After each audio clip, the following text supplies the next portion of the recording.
Centuries of dogma have turned intimacy into a source of shame.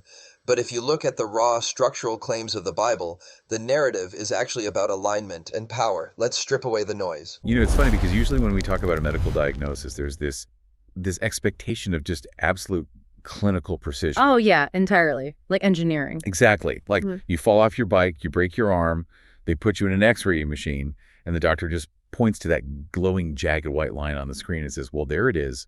That's the problem. Right. It's completely binary. The bone is either intact or it's fractured. Yeah. And frankly, it's deeply comforting. I mean, as humans, we love things to be visible. We want our reality categorized neatly. We want a perfectly clear map of what is right and what is wrong, what is fundamentally healthy and what is broken. Yeah. We basically want the moral equivalent of an X-ray. But then you step out of the hospital and into the world of human morality and cultural evolution and ancient theology, and suddenly you realize that the X-ray machine we've been relying on is completely broken. Yeah. We're looking at a diagnostic landscape that is entirely murky. Like what was considered a perfectly healthy, legally sanctioned social structure in one ancient era becomes classified as a fatal moral disease just a few centuries later. And today we are wading directly into those muddy waters. Welcome, everyone, to today's deep dive. We are looking at a massive stack of source material, specifically a really fascinating collection of AI chat logs. Yeah, these are incredible. They really are. They're these deep, searching conversations between a human user and various AI models. And they're analyzing historical, theological notes, philosophical debates, spanning from ancient desert languages all the way to modern arguments about morality. So it's not just dry academia. No, not at all. This is a record of someone actively grappling with how humanity has defined the ultimate good, the concept of sin, and the deeply complex history of sexual ethics. The scope is massive. I mean, we are tracing the literal linguistic roots of ancient Hebrew and Greek. We're watching how a shift in the definition of a single word can literally change the legal codes of empires. Oh, wow. And we're bringing all that historical weight to bear on the ethical dilemmas we argue about today. We are exploring the tension between ancient frameworks of divine design and modern frameworks of harm reduction. And the promise to you, the listener, is that by the end of this deep dive, you're going to have a completely new lens for viewing these cultural debates. We are going to unpack the linguistic DNA of our ancestors and see how it is still actively steering our modern instincts. All without getting lost in the academic jargon. Exactly. And to be clear, we are looking at these texts strictly as historical and philosophical artifacts. We aren't here to take sides. So, okay, let's unpack this. Before anyone can define a moral failure, before anyone can point to the X-ray and say that is broken, you first have to define what perfect health looks like. Right, you have to define what is ultimate. You cannot measure a deviation until you have firmly established the baseline. And when we look at the ancient texts, particularly the Hebrew Bible, establishing that baseline is remarkably different from how we would do it today. The AI chat logs highlight a fascinating point right away. If you ask someone today to define God, they usually offer a sterile dictionary-style definition. Something like the supreme creator and ruler of the universe. Right, it's basically job description. Yeah. But the sources point out that the Bible itself doesn't actually offer a single unified dictionary definition of God. Instead, it offers this mosaic of names and titles. It does. And that shift in perspective completely changes how you read the rest of the text. How so? Well, in the ancient Near Eastern mindset, you don't define ultimate reality with a neat philosophical sentence. You define it through its attributes, its actions, and its relationship to humanity. Okay. So the Hebrew tradition uses a family of terms. For instance, the most common word for God, used in the very first sentence of Genesis, is Elohim. Let's break that down, actually, because I always assumed Elohim was just an ancient translation of the English word God. Yeah. But it's a lot more specific than that. And it is. Much more specific. So the root of the word is El, which denotes power, might, or strength. So Elohim essentially translates to mighty one or supreme power. Okay, so it's about sheer force. Right. And what's linguistically fascinating is that Elohim is grammatically a plural word, but it is almost always paired with singular verbs when referring to the God of Israel. Wait, really? Plural word, but singular verbs? Yeah, it's a plural of majesty. It emphasizes an absolute concentration of supreme power. So right out of the gate, the ancient baseline isn't just an abstract creator. It is defined by sheer active might. Yeah. And that root El shows up in a bunch of other titles, right? Exactly. You see it in compound names that focus on specific functional aspects of that power, like El Shaddai. Oh, I've heard that one. That's usually translated as God Almighty, right? Yes, and it emphasizes God's power to provide and sustain. Then you have El Elyon, which means God Most High, focusing on supremacy over all other earthly or divine powers. So these aren't different deities in the text. No, not at all. There are different lenses focusing on specific actions of the same supreme being. But then there's the big one. The one that feels totally different from just a title of power. The sources spend a lot of time on the name YHWH. Yes, the Tetragrammaton. Ah. In English translations, this is usually represented by the word Lord in all capital letters. Right. According to the narrative in Exodus, when Moses asks for God's actual name at the burning bush, the response is rooted in the Hebrew phrase Eha Asher Eha, which translates to I am, W-H-O, I am, or I will be what I will be. That is such a wild departure from Mighty One. It's entirely existential. It almost sounds like a philosopher's riddle. I am WHO I am. It's incredible, isn't it? It is the closest the Hebrew text ever gets to a purely philosophical definition of God's essence. It defines God as self-existent, eternal, and completely uncaused. Wow. Everything else in the universe relies on something else to exist. YHWH simply is. It is existence itself. Okay, so we have pure power and pure existence. Right, and then alongside this vast existential concept, you have highly relational terms, the word Adonai. What does that mean? It means master or lord. It establishes a clear covenant hierarchy, a master-servant relationship. So if I'm living in that ancient Hebrew culture, my understanding of the ultimate baseline isn't a single sentence I memorized.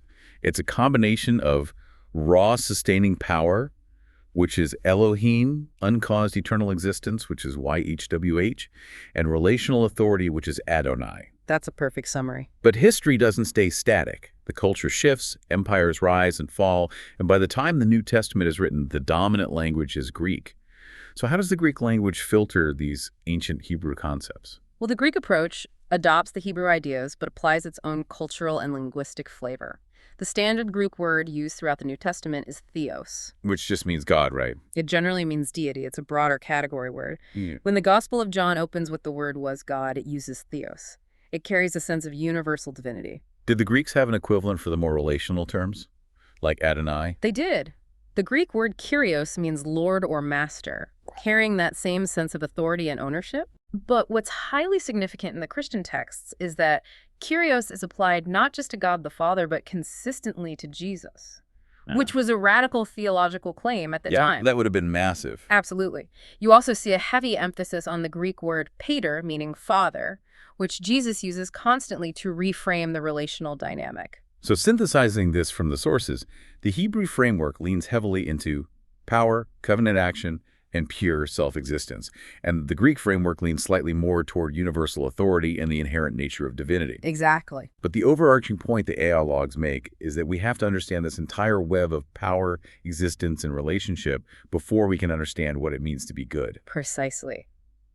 Which brings us to a really fascinating discussion within the chat logs about the psychologist and philosopher Jordan Peterson. Oh yeah, this part was super interesting. The user in the logs asks the AI to analyze Peterson's frequent assertion that God is fundamentally the ultimate good, that God is the literal origin point of all values, and to understand if that's accurate to the ancient texts.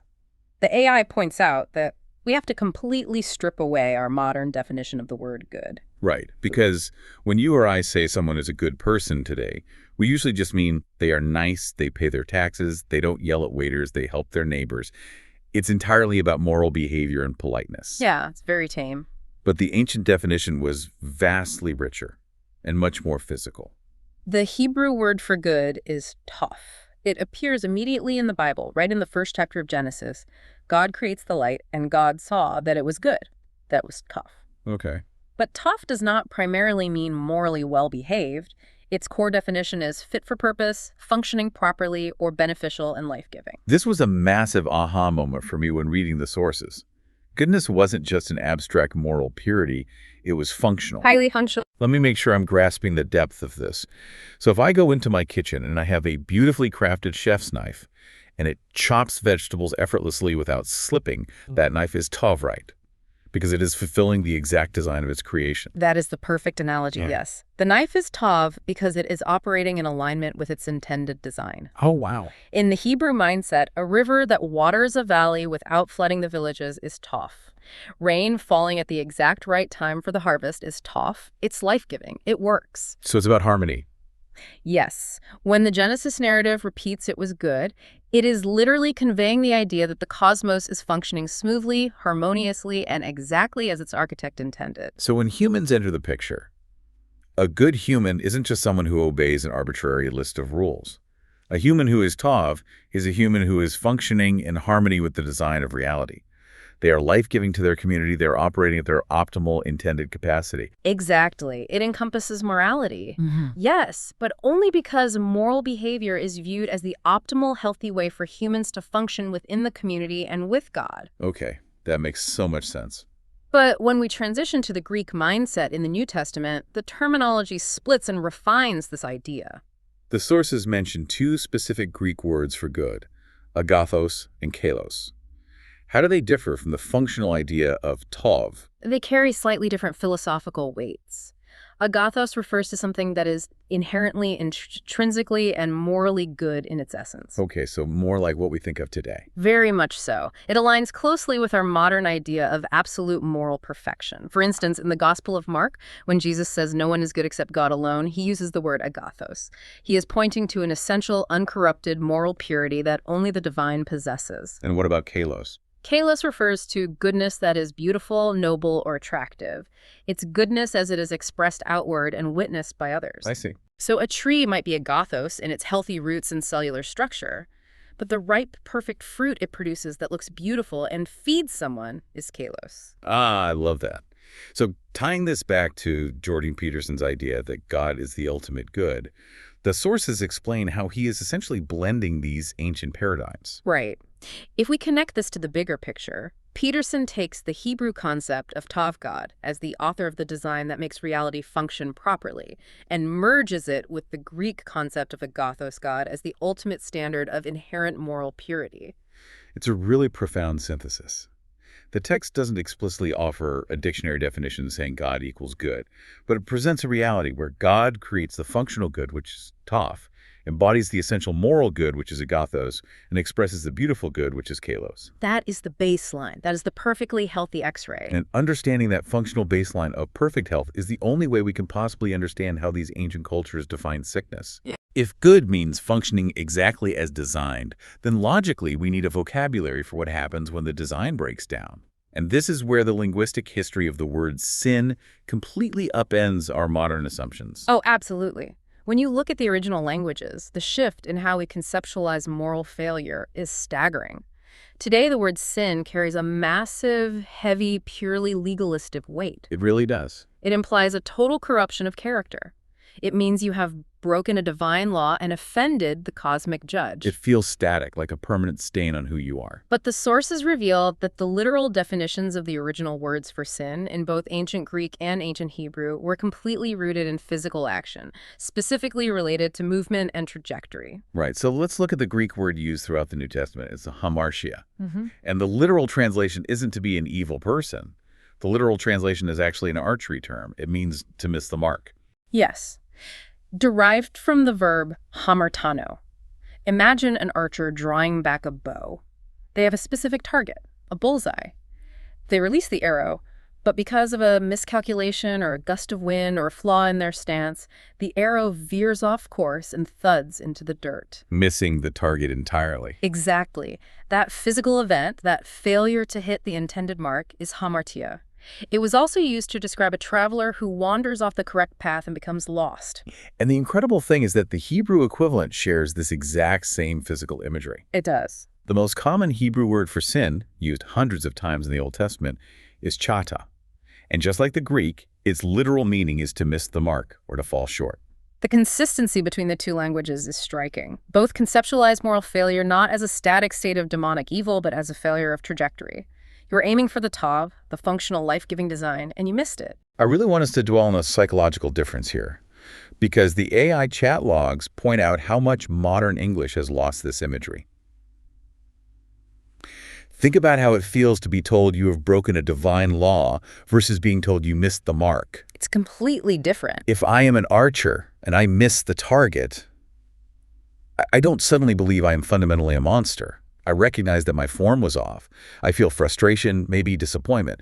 But the implicit assumption is that I can knock another arrow, correct my stance, adjust for the wind, and try again. Yes. It implies a process of continuous learning and realignment. That's a vital distinction. The physical imagery of chata or hamartia acts as a diagnostic tool.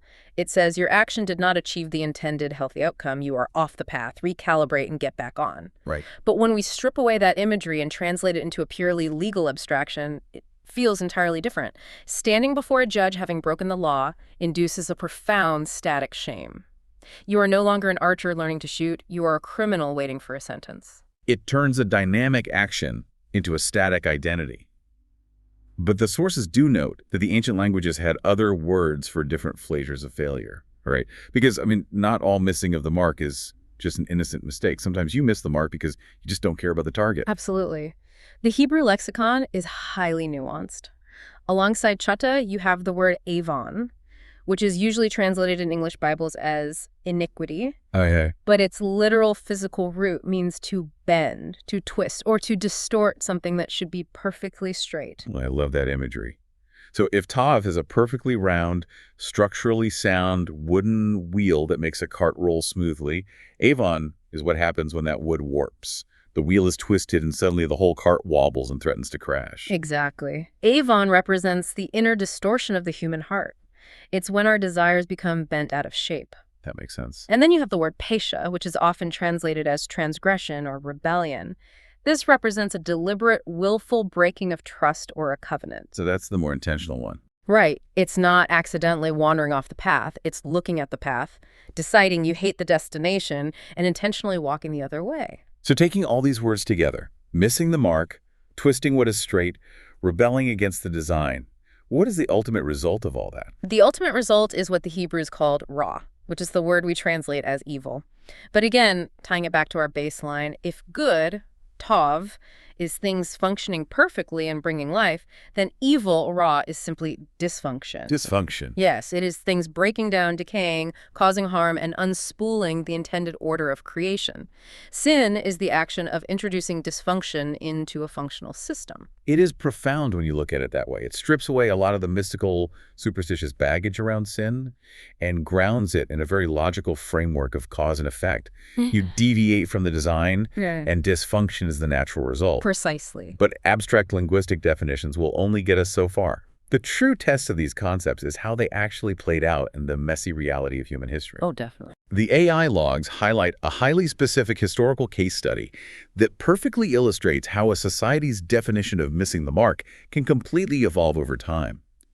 I want to look at a specific human behavior that went from being an entirely acceptable, legally protected right to being classified as one of the most severe moral failings imaginable. We are talking about the historical shifts surrounding secondary marital relationships, specifically the practice of concubinage. This is perhaps one of the clearest examples in the historical record of how a cultural and moral map is redrawn. Let's start in the ancient Hebrew world of the Old Testament. The sources point out something that modern readers often find incredibly jarring. Many of the most revered biblical patriarchs and kings openly had concubines. Yes. And we aren't talking about minor characters. We were talking about King David, the man described as having a heart after God's own heart. The text casually mentions his many wives and concubines. When he flees Jerusalem during a military coup led by his own son, Absalom, David leaves 10 concubines behind just to keep the palace running. And the narrative surrounding those 10 women is brutal. Yeah, it's really dark. In a calculated political move to assert dominance, Absalom pitches a tent on the roof of the palace and sleeps with his father's concubines in the sight of the entire city. Oh, wow. It was a violent transfer of property and power, and when David eventually reclaims the throne, he places those 10 women in a house under guard. He provides for them financially, but the text notes they lived as widows until the day they died.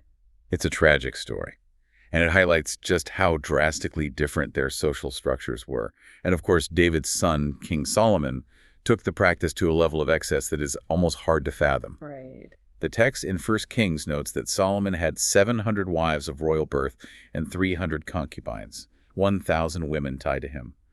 largely to secure political treaties and alliances with surrounding nations. And to understand how this was possible without it being considered a grave sin at the time, we have to look at the Hebrew concept of the Pilegesh. The Pilegesh. Yes.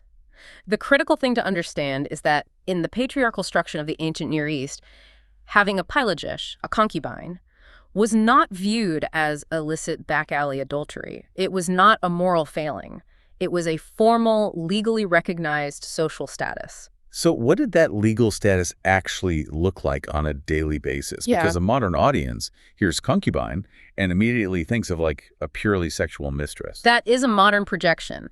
Pilegesh was essentially a secondary wife. In many cases, she was a servant or a slave within a wealthy household who was elevated to a marital status. Okay. She lived in the household, and her relationship with the patriarch was recognized by the community. Importantly, any children she bore were considered legitimate members of the family lineage. Though the sources note those children usually had fewer inheritance rights than the children of the primary wife, right? Correct. There was a strict hierarchy. But the fundamental point is that the Hebrew socio-legal perspective did not treat these arrangements as inherently sinful. It was a tolerated, regulated family structure designed to ensure heirs and manage large tribal households. It was part of the societal fabric. Okay, so that is the Hebrew reality. Here's where it gets really interesting. History moves forward. The Greek language becomes the lingua franca of the region, the Roman Empire takes control, and the early Christian church explodes onto the scene in the 1st century. And they bring with them a radically different agenda regarding human relationships. Exactly. They begin pushing for a strict, uncompromisingly monogamous definition of marriage. One man, one woman for life. And this cultural collision hinges on a single, incredibly powerful Greek word, porneia. Porneia. Yes.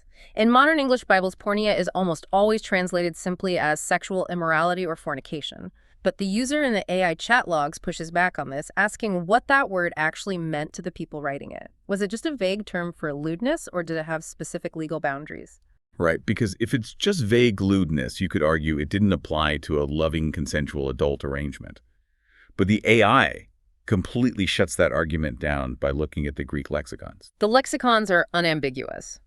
Porneia was a massive umbrella term. It encompassed fornication, prostitution, adultery, incest, and crucially for our discussion, concubinage. Wow. Under the new theological framework of the early Christian church, the Greek equivalent of a concubine, which was called a palak. Wait, palak? Yeah, a woman living long-term with a man without a formal primary marriage contract. That arrangement was swept directly into the category of porneia.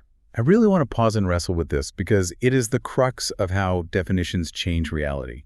The physical reality of the relationship didn't necessarily change. You still had a man and a woman living in the same house, sharing resources, having children, and functioning as a family unit. Right. Wait, so the word didn't necessarily change, but the culture and power redefined what was socially acceptable. Yes. What the ancient Hebrew text treated as an established legal social status, the Pilegesh, the Greek Christian lexicon, condemned as a severe moral offense, porneia. That's a huge jump. It is. The early church writers drew a hard line.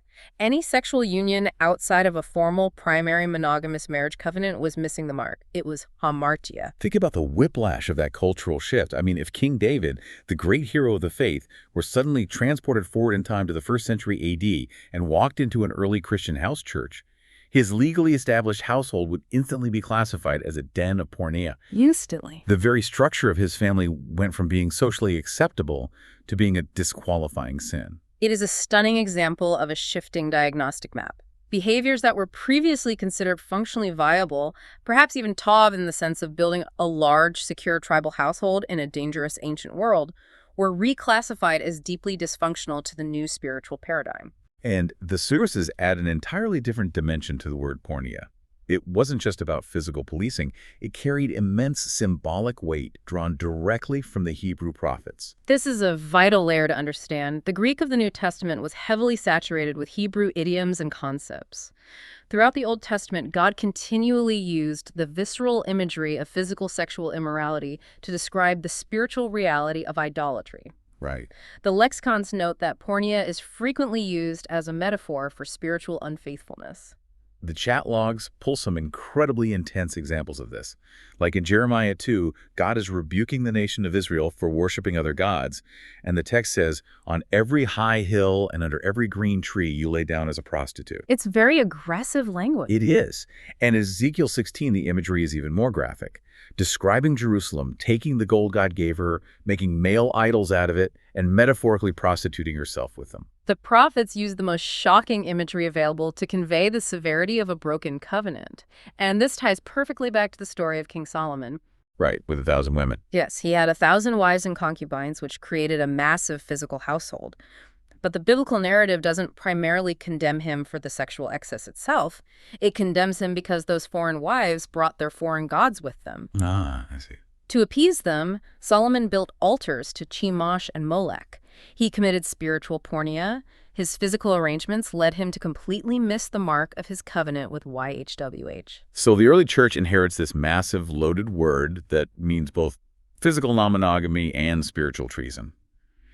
But to truly understand why they pushed this rigid monogamous framework so aggressively, we have to look outside the church texts. Yes. We have to look at the surrounding Greco-Roman culture they were living in. They weren't making these rules in a vacuum. They were actively reacting against the societal norms of the empire. Context is everything.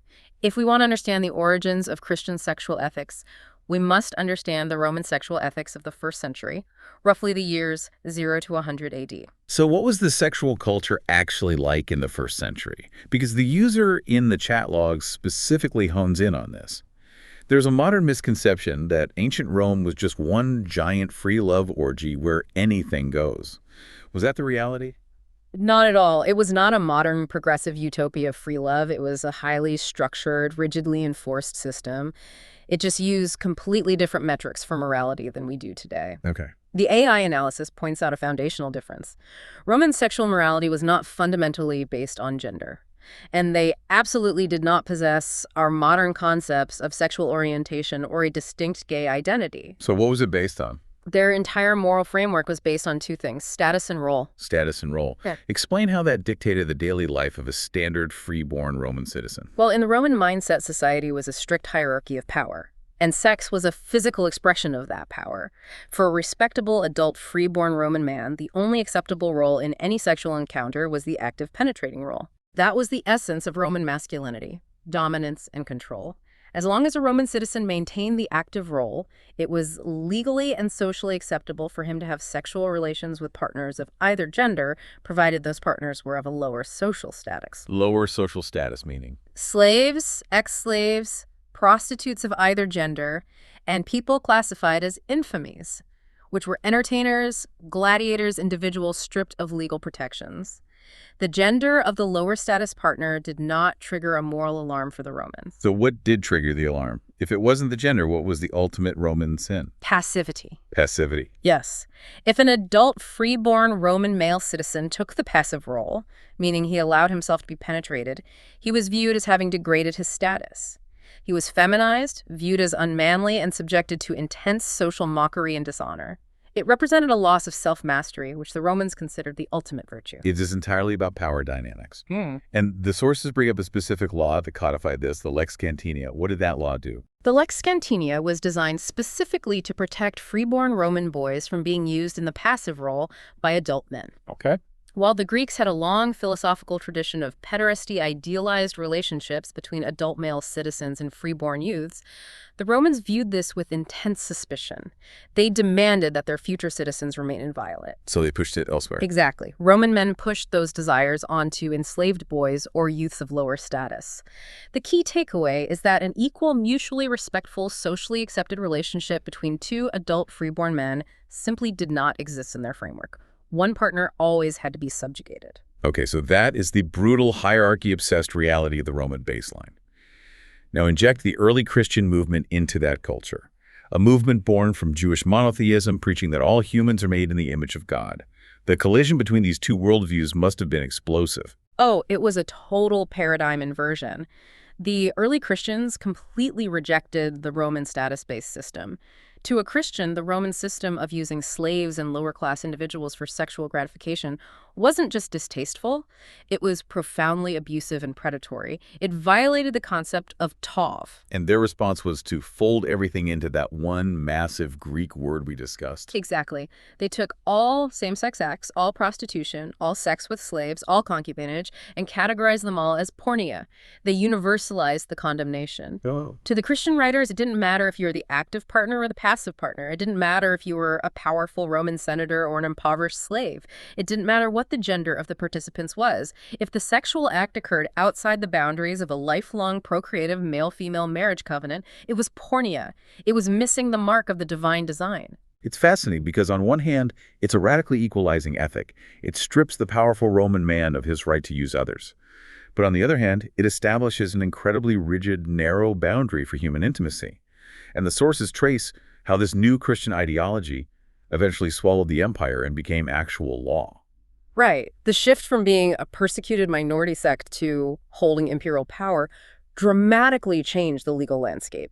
By the 4th century, under Christian emperors, laws began targeting male-male unions. And then it went even further, right? Yes. By the 6th century, under Emperor Justinian, the legal code was completely rewritten. Acts that were once socially tolerated traditions of the Roman elite were now heavily criminalized offenses, grouped alongside adultery as crimes against the institution of Christian marriage. But the user in the AI logs introduces a really crucial nuance that we cannot overlook. We've talked extensively about the rigid rules constructed by the early church and the Apostle Paul. But the user asks a very direct question. What did Jesus himself actually say about all this? It is a striking contrast. According to the AI's analysis of the 4 Gospels, Matthew, Mark, Luke, and John, there is absolutely zero direct mention or explicit condemnation of homosexuality in the recorded teachings of Jesus. Zero. The foundational figure of the faith never addresses it directly in the text. The explicit rules and theological arguments against those acts come later, primarily in the letters written by Paul to the various early churches. What Jesus does talk about frequently and intensely is porneia and adultery. In fact, he dramatically expands the Hebrew law. In the Sermon on the Mount, right? Yes. He teaches that adultery isn't just the physical act. It includes the internal state of the heart. He equates lustful intent with the physical sin. He warns that out of the human heart come evil thoughts, murder, and sexual immorality, which defile a person. Furthermore, he uses porneia as the sole permissible grounds for a man to divorce his wife. So he holds up this incredibly high, almost impossible standard for internal purity and covenant faithfulness. But simultaneously, his actual day-to-day behavior completely subverts the rigid gatekeeping of the religious leaders of his time. He really does. He is constantly found dining with prostitutes, tax collectors, and social outcasts. He actively defends them against the religious elite, at one point telling the Pharisees that the prostitutes are entering the kingdom of God ahead of them.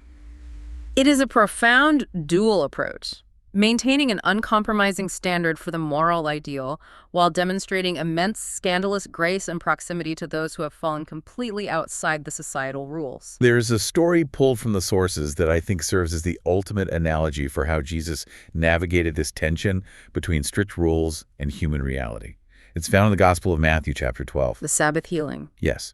Jesus walks into a synagogue on the Sabbath, the day of rest, and there is a man there with a withered, paralyzed hand. The Pharisees, the religious law keepers, are watching Jesus like hawks.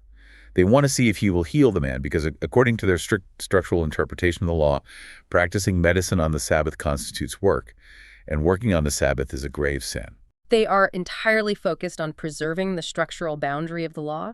They are prioritizing the rule over the reality of the man's suffering. Yes. And Jesus turns the entire premise back on them.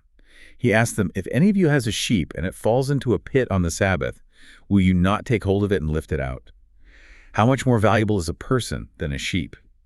Therefore, it is lawful to do good on the Sabbath. And then he heals the hand. Right. Turns to the man and heals his hand, and he restores it to full use. Doesn't this show Jesus prioritizing life-giving restoration, literally taking a dysfunctional hand and making it tav, functioning perfectly, over rigid adherence to the structural rules of the day? Oh, absolutely. It highlights a permanent tension within the text. Jesus continually prioritizes human flourishing, healing, and the restoration of life, the very essence of Tov. Yet as the Christian movement grew into a massive global institution over the next several centuries, it often reverted to prioritizing rigid structure, drawing hard boundaries to define exactly who was orthodox and who was a heretic. Which brings us directly to the boiling point of the modern era. Because that exact tension, the friction between prioritizing observable human flourishing versus adhering strictly to ancient religious structures, is the core of the massive philosophical debate happening in the source chats today.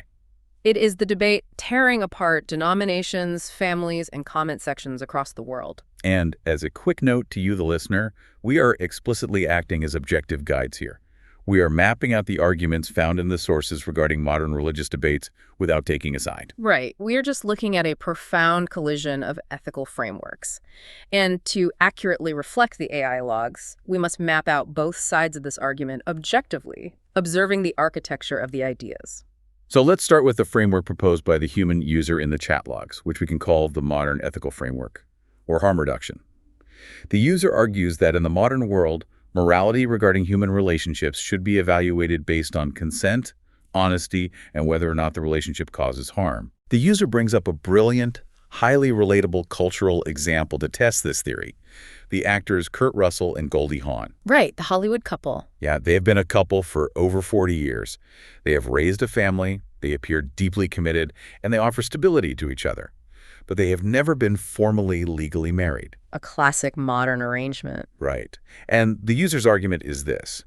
If a relationship, whether it is an unmarried heterosexual couple like Kurt and Goldie, or a faithful long-term same-sex couple, if it produces love, stability, mutual support, and zero observable harm to the participants or society, how can it logically be classified as a sin? It's a very pragmatic question. Exactly. How can a system that is functioning beautifully and bringing life to the people in it be considered dysfunctional or missing the mark? It is a highly coherent, pragmatic ethical framework. It essentially equates the ancient concept of good, tov, with observable, emotional, and psychological human flourishing.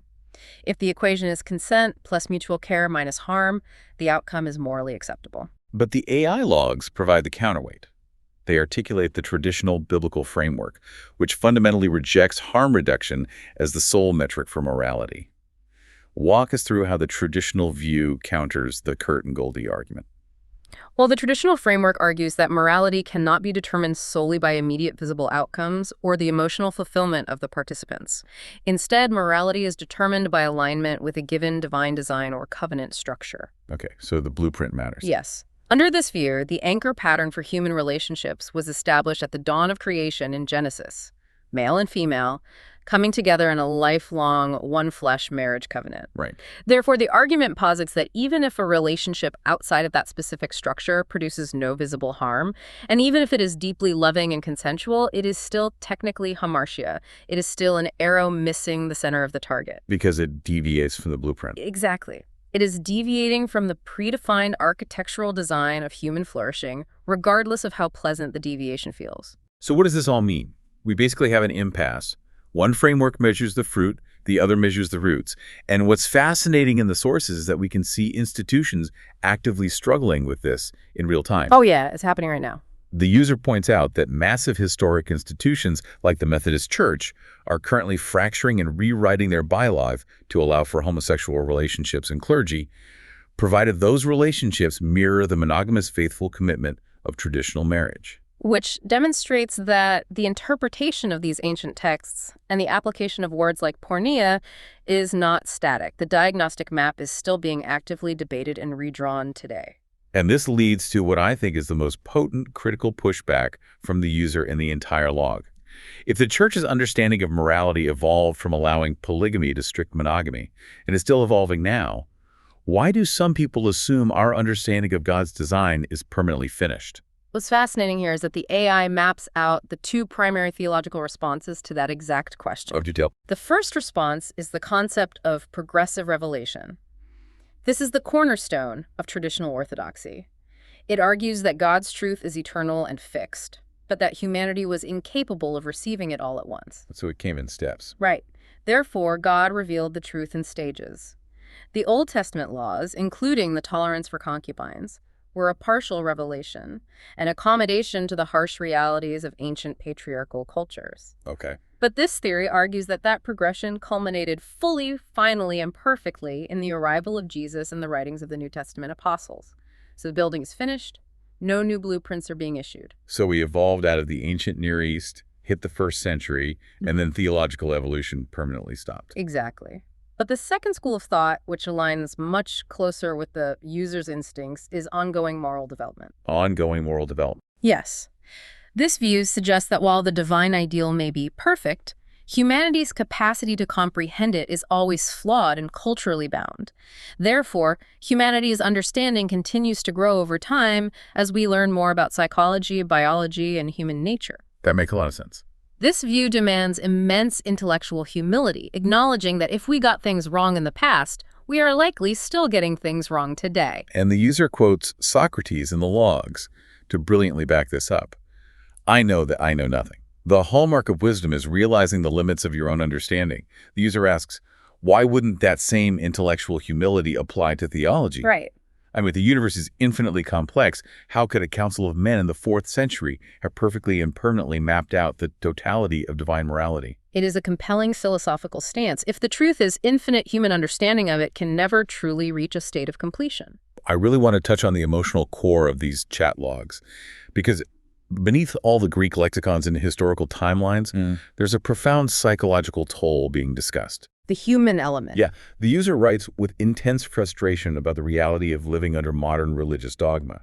They articulate a feeling of exhaustion, tired of feeling the need to apologize for simply being human. It's very real. They argue that average, well-meaning people often feel entirely alienated from the church, not because they hate God, but because they have basic biological desires, or because their lives are messy, or because they don't fit the perfectly sanitized traditional mold. They feel that gatekeeping is the very thing pushing them away from the divine. The user is tapping into a very real, historically documented frustration.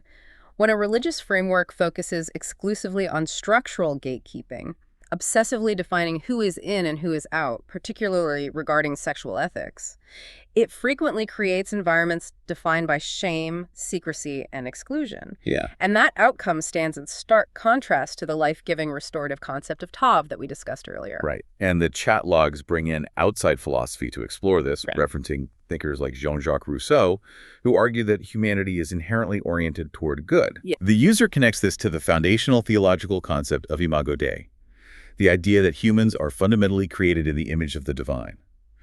The user's argument is, if we are made in that image, then our basic underlying human nature isn't inherently evil or malicious.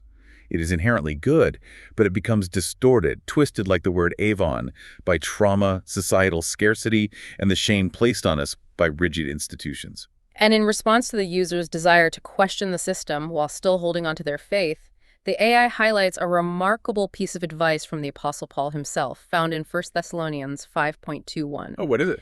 It is a simple, potent directive. Test everything. Hold on to what is good. Test everything. That is so powerful. It doesn't say blindly accept the tradition. It says test it. It's like the user's grandmother used to say, don't throw the baby out with the bathwater. You can keep the moral groundwork of loving your neighbor. You can value the beauty of community and faithfulness, but you have the right, even the mandate, to test the dogma. It perfectly encapsulates the modern tension we've been discussing. The ultimate question becomes, are we testing our modern lives and behaviors against a fixed ancient architectural structure? Or are we testing those ancient structures against the observable modern fruits of human flourishing? Wow. We have covered an immense expanse of human history today. Let's try to pull all of these threads together. Let's do it. We started at the very foundation, exploring the ancient Hebrew concept of the ultimate good, Tav.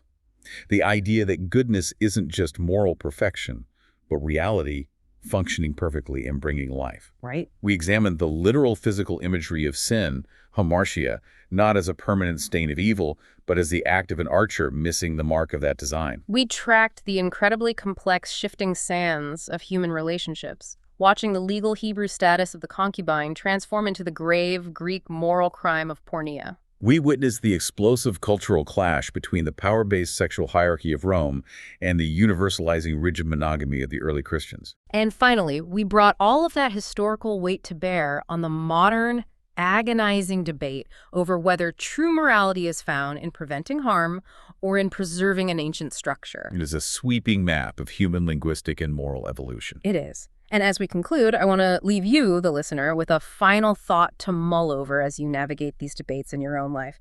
We've seen today how the definition of a single word, like porneia, can literally alter the course of empires, rewrite legal codes, and dictate the intimate lives of millions of people across centuries. Yeah, it's wild. But we must constantly remind ourselves that language is merely the map. It is not the territory itself. If, as the ancient texts suggest, the ultimate good, the true Tov, is that which brings life, that which restores the withered hand on the Sabbath, and that which functions in harmony with the universe. Right. Could it be that our intense modern obsession with defining exactly who is breaking the rules is the very thing causing us to miss the mark of the original design? That is a question that is going to sit with me for a long time. Are we so intensely focused on pointing at the jagged white line on the moral X-ray that we've entirely forgotten how to actually heal the patient? Thank you so much for joining us on this deep dive into the evolution of language, history, and morality. Keep testing everything, keep holding on to what is good, and keep questioning the definitions of the world around you. We'll see you next time. Thank you for watching. Please like, subscribe, comment, and most importantly, share this video with someone who needs to hear this message. God bless you.